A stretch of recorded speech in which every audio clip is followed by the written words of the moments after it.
Hi Danny and hi Avishai. Hi there. Welcome Hi. to TVGME.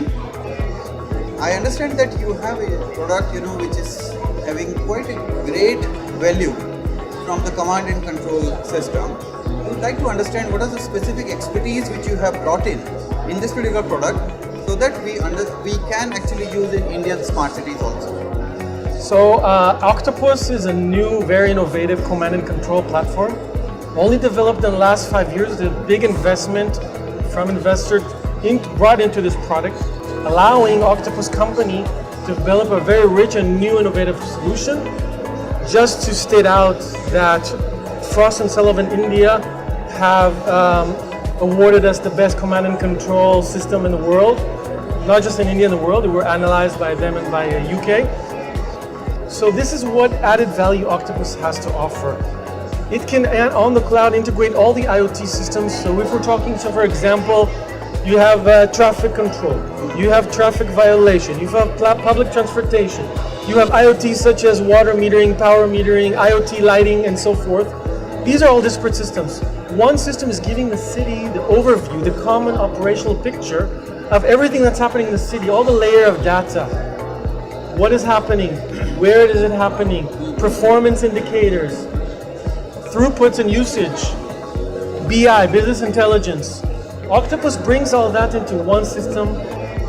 The system also has a very rich mobile application. So this mobile application can be used from the one side from the residents, the city people, which can be connected to the city command and control center, and the city can decide what information they want to expose to the city residents. They want to expose, for instance, environmental pollution and water levels. They want to show the city, noise level, traffic, okay? Other city statistics that they can expose it to a one standardized mobile application that you can, through an API, connect everything. Well, that's a lot of added value that Octopus is bringing here to the Indian market. We've already implemented in Bell, Bharat Electronics in Bangalore, their smart campus, and we hope to do with them now a smart board, an area of which will be a proof of concept for the next cities. And now we're looking to expand in other cities around India and bring that added value to the customers. So each country or each city is specific, Does it also take care of, some specificity of, for example, from the climate point of view, from the environment point of view, from the terrain point of view? There are different areas which is coming in, but from the implementation point of view, it doesn't make any difference to your system? No, it's like you said, the idea of this good command and control is to be vendor agnostic, to have an open API that can then connect to any third party system that IT Department of IT might have, or local government initiatives would want to connect. So we have that open protocol.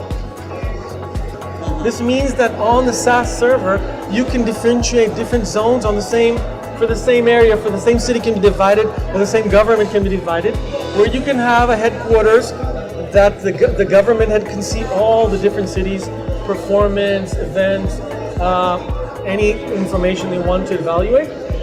But the city itself is managing its own local. So that's another added and important thing that's important to emphasize and that we can implement on a city or state level. One of the things, when it comes to cloud, cybersecurity become an issue. In India, I have seen some of the tenders got allotted, but then stalled because the server was residing in some X country or the Y country. But here in this case, the cloud will be, the government will have a control? It's either or both, whatever. We have our own cloud that you can get it free. Of course, it's part of the license, of course. And you can use your own cloud. Anyway, we are in partnership with Microsoft on the cloud. So we are already working with Microsoft India as part of data privacy regulations. Then you can have it locally hosted on Microsoft India, backed up in India in another place. I think it's in Bangalore and then have another place, if I'm not mistaken. Octopus itself now is meeting the GDPR, European data privacy regulations, which are now going to be the standard for all the world. Correct, yes. We're using all the Microsoft security, firewalls, and so forth. So that is a very important thing for anyone who's implementing a smart city. we are doing it also for defense purposes, like we are working with the Israeli MOD, with the IDF, with other agencies. So it's fully protected. Secure, yeah. Yeah, Israeli government is working with the product and is evaluated. They even have red attack teams that once semi-annually they notify you they're going to attack the solution, the government installed cloud hosted solution. We have 8 ISOs, 9001, 9003, that's standard. 20,000 for IT services, 27001 for information security, 27018 for cloud service information security, and more. So that's very important. I think anyone dealing with smart city, data privacy, data control, security of information is very important. So we are ready in that aspect to deal with the market and Indian regulations. Very good. Thank you for sharing about this Thank product you. and also the way you are managing this complete information security. I think that's a bigger concern for people. But if you are able to handle that, more people will be interested in this. Thank you. Thank you so much. Yeah. Thank you, Danny. Thank you. Thank you, Vijay.